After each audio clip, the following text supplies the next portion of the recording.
Baiklah, Assalamualaikum warahmatullahi wabarakatuh. Nah, langsung saja kami akan langsung mempresentasikan materi kami, yaitu tentang permasalahan pokok pendidikan di Indonesia. Lanjut. Nah, untuk anggota kelompoknya sendiri, yaitu yang pertama ada Anissa Qurratuaini, Aulia Hafifah, Aziza Ramalia Juwita, saya sendiri, Rena Hafifah Sabrina, dan juga Wulan Nuzulia Putri. Nah, lanjut untuk materi kita pada hari ini, yaitu yang pertama mengenai pemerataan. Lalu kuantitas, kualitas, efisiensi, efektivitas, relevansi, dan juga tenaga pendidikan, tenaga pendidik, dan tenaga kependidikan. Baiklah, yang pertama untuk pemerataan pendidikan akan disampaikan oleh rekan saya, yaitu Aulia Hafifah. Kepada Aulia, dipersilakan. Baik, terima kasih kepada moderator. Apakah suara saya dapat terdengar, moderator? Terdengar, Al? Oke, baik. Untuk pemerataan pendidikan itu sendiri merupakan suatu masalah pemerataan pendidikan yang personal, bagaimana sistem pendidikan dapat menyediakan kesempatan yang seluas-luasnya kepada seluruh warga negara untuk memperoleh pendidikan, sehingga pendidikan itu menjadi wahana bagi pembangunan sumber daya manusia untuk menunjang suatu pembangunan. Berikutnya, Undang-Undang Pemerataan Pendidikan di Indonesia sendiri, yaitu pada Undang-Undang Nomor 4 pada tahun 1950, yaitu pada bab 9 pasal 17, yang menyatakan bahwa tiap-tiap warga negara RI mempunyai hak yang sama untuk diterima menjadi murid suatu sekolah jika syarat-syarat yang ditetapkan untuk pendidikan dan pengajaran pada sekolah itu terpenuhi. Berikutnya ada bab ke-6 pasal 10 ayat 1, yaitu berbunyi semua anak yang sudah berumur 6 tahun berhak dan berumur 8 tahun diwajibkan belajar di sekolah, setidaknya 6 tahun lamanya. Berikutnya ada pada bab ke-6 pasal 10 ayat 2. Belajar di sekolah agama yang telah mendapatkan pengakuan dari Menteri Agama dianggap telah memenuhi kewajiban belajar. Berikutnya, adapun pemecahan masalah untuk pemerataan pendidikan ini yaitu ada dua cara. Yang pertama ada cara konvensional dan juga cara inovatif. Untuk cara konvensional sendiri, pertama, membangun gedung sekolah seperti SD impers atau ruangan belajar. Berikutnya, menggunakan gedung sekolah untuk double shift atau pagi atau sore. Berikutnya cara inovatif, di mana pertama itu sistem PAMONG atau impact system. Maksud di sini yaitu pendidikan oleh masyarakat, orang tua, dan juga guru. Berikutnya, SD kecil pada daerah terpencil. Kemudian ada sistem guru kunjung. Berikutnya ada SMP terbuka. Kemudian ada kejar paket A dan B. Serta ada belajar jarak jauh seperti universitas terbuka. Nah, kemudian untuk kuantitas pendidikan sendiri, yaitu kuantitas pendidikan ini yang menyangkut banyak murid yang harus ditumpang di dalam sistem pendidikan atau sekolah. Masalah ini timbul karena calon murid yang tidak tertampung di suatu sekolah karena keterbatasan dari daya tampung. Kesempatan memperoleh pendidikan masih terbatas pada tingkat sekolah dasar. Permasalahan ini mencuat terutama di SD pada tahun-tahun lampau. Tetapi saat ini masalah itu sudah bisa diatasi. Sisa permasalahan ini ada pada anak-anak yang tinggal di daerah terpencil. Nah, itulah pemaparan dari saya. Terima kasih. Kembalikan ke moderator. Oke, baiklah. Untuk slide selanjutnya akan saya sampaikan sendiri, yaitu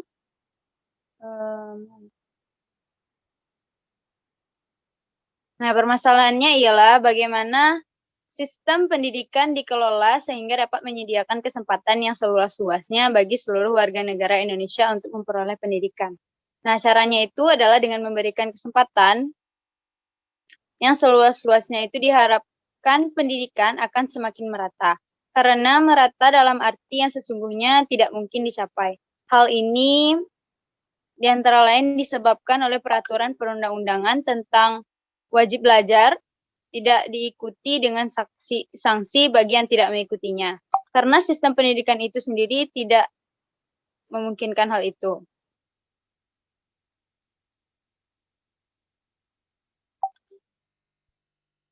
Oke, baiklah. Selanjutnya untuk kualitas pendidikan. Nah, kualitas pendidikan umumnya dilihat dari hasil atau output pendidikan itu sendiri. Kriteria untuk hasil ini adalah terletak pada kadar ketercapaian tujuan pendidikan itu sendiri. Kadar ketercapaian tujuan ini dimulai dari dilihatnya dari hierarki tujuan terkecil, yaitu tujuan pembelajaran khusus atau TKP atau indikator pencapaian hasil belajar. Nah, kualitas ketercapaian atau TKP ini atau indikator selanjutnya dapat menggambarkan ketercapaian tujuan pembelajaran umum, yaitu TPU atau kompetensi dasar. Jadi ini hampir sama ya seperti yang kita kenal dengan indikator pencapaian dan juga indikator kompetensi dasar. Nah, demikian secara hierarki sehingga dapat diketahui pula tujuan-tujuan yang lebih jauh atau lebih tinggi, yaitu tujuan kurikuler atau tujuan mata pelajaran atau kuliah, lalu tujuan institusional atau lembaga pendidikan, dan tujuan nasional pendidikan.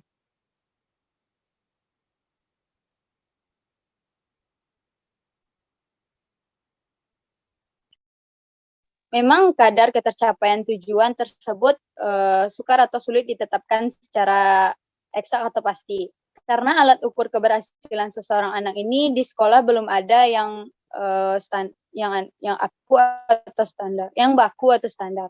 Nah, ada kalanya sistem penilaian ini menggunakan penilaian acuan normal atau PAN dan acuan patokan atau PAP. Nah, keadaan seperti ini menyebabkan kita mengalami kesukaran atau kesulitan untuk menetapkan kadar mutu yang sesungguhnya atau secara realitanya. Oleh karena itu, permasalahan mutu pendidikan ini sukar untuk diketahui dalam arti sesungguhnya. Apabila si penentu atau evaluatornya itu dilakukan oleh orang yang berbeda dengan kriteria yang berbeda pula, maka gambar permasalahan mutu ini akan sesuai dengan misteri.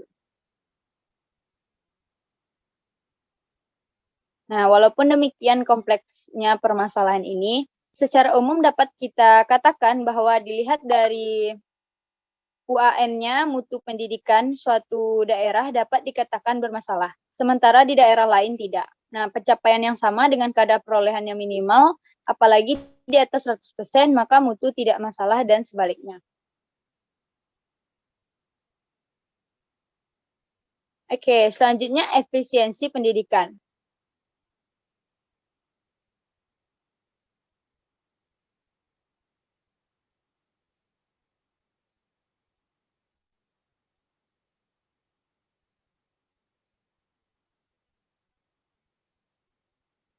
Baiklah, untuk efisiensi pendidikan akan disampaikan oleh rekan saya, Anissa Kurotaini. Kepada Anissa, dipersilakan. Baik, terima kasih moderator. Selanjutnya saya akan membacakan mengenai materi efisiensi pendidikan. Efisiensi artinya dengan menggunakan tenaga dan biaya sekecil-kecilnya dapat diperoleh hasil yang sebesar-besarnya. Jadi, sistem pendidikan yang efisien ialah dengan tenaga dan dana yang terbatas, dapat dihasilkan sejumlah besar lulusan yang berkualitas tinggi. Sebab itu, keterpaduan pengelolaan pendidikan harus tampak di antara semua unsur dan unit, baik antar sekolah negeri maupun swasta, pendidikan sekolah maupun luar sekolah, antara lembaga dan unit jajaran Departemen Pendidikan dan Kebudayaan.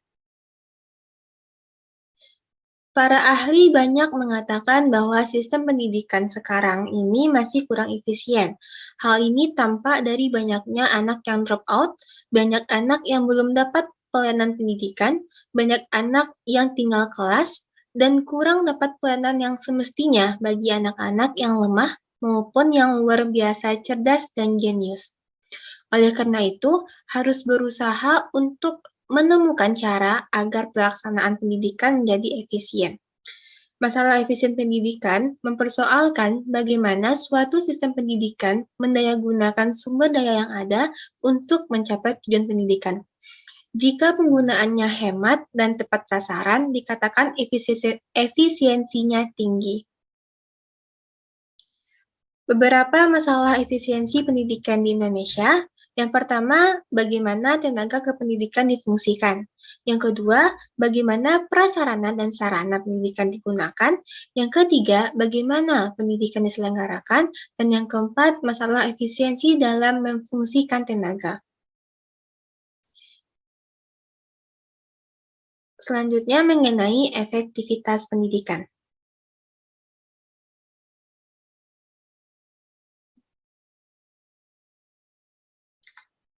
Masalah efektivitas pendidikan berkenaan dengan rasio antara tujuan pendidikan dengan hasil pendidikan atau output. Artinya, sejauh mana tingkat kesesuaian antara apa yang diharapkan dengan apa yang dihasilkan, baik dalam hal kuantitas maupun kualitas. Pendidikan merupakan proses yang bersifat teleologis, yaitu diarahkan pada tujuan tertentu, yaitu berupa kualifikasi ideal. Jika peserta didik telah menyelesaikan pendidikannya, namun belum menunjukkan kemampuan dan karakteristik sesuai dengan kualifikasi yang diharapkan, berarti adanya masalah efektivitas pendidikan.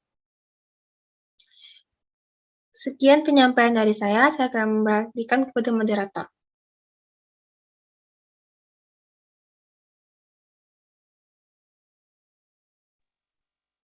Oke, baiklah. Itulah penyampaian dari rekan saya tadi, Anissa. Selanjutnya untuk materi relevansi pendidikan akan disampaikan oleh rekan saya Aziza. Kepada Aziza dipersilakan. Baiklah, selanjutnya saya akan menjelaskan mengenai materi relevansi pendidikan. Persesuaian antara hasil pendidikan yang dicapai terhadap keutuhan tenaga kerja. Masalah relevansi pendidikan mencakup sejauh mana sistem pendidikan dapat menghasilkan luaran yang sesuai dengan kebutuhan pembangunan. Nah, untuk persoalan relevansi pendidikan itu menyangkut bekal pendidikan dalam kaitannya dengan kepentingan peserta didik. Untuk yang pertama, melanjutkan pendidikan ke jenjang yang lebih tinggi. Yang kedua, terjun ke dunia kerja. Sebuah paparan Direktorat PMK Dikdasmen/Depdiknas tahun 2003 menunjukkan bahwa sekitar 22,56% anak usia sekolah SLTP tak tertampung di sekolah yang ada. Dan dalam jumlah yang agak lebih besar, yaitu sekitar 61,85% lulusan SLTP yang tak tertampung di SFU, minus yang ditampung di sekolah kejuruan, yang juga tak bersekolah. Sementara, hampir 75% lulusan SMU tak melanjutkan ke perguruan tinggi. Mereka ini yang biasa disebut sebagai yang tergelincir dari sistem pendidikan nasional. Ternyata kemudian masuk ke dunia kerja. Masalah relevansi pendidikan, ketidaksesuaian antara jumlah tamatan dengan jumlah tenaga kerja yang dibutuhkan. Yang kedua, ketidaksesuaian keahlian tamatan dengan keahlian yang dibutuhkan dalam masyarakat untuk berbagai sektor. Selanjutnya ada pemecahan masalah relevansi pendidikan. Yang pertama, meningkatkan kualitas tenaga pengajar di Indonesia. Karena dibandingkan negara berkembang lainnya, maka kualitas tenaga pengajar Indonesia memiliki masalah yang sangat mendasar. Yang kedua, dibutuhkan kerjasama antara lembaga pendidikan dengan berbagai organisasi masyarakat.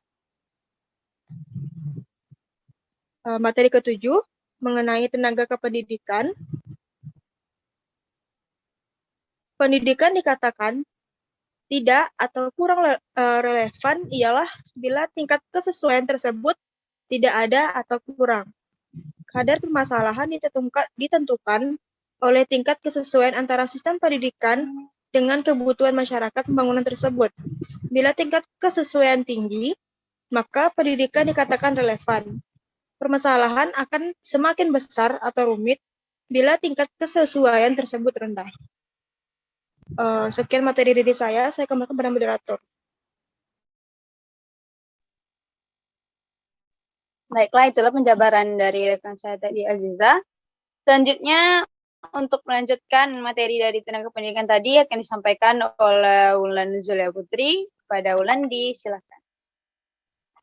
Baiklah, terima kasih kepada moderator. Saya akan melanjutkan materi dari rekan saya tadi, yaitu mengenai beberapa masalah tenaga pendidik dan tenaga kependidikan. Yang pertama itu adalah pendidik bukan berasal dari lulusan yang sesuai. Maksudnya itu terkadang terdapat tenaga pendidikan yang mengajar tidak sesuai dengan jurusannya.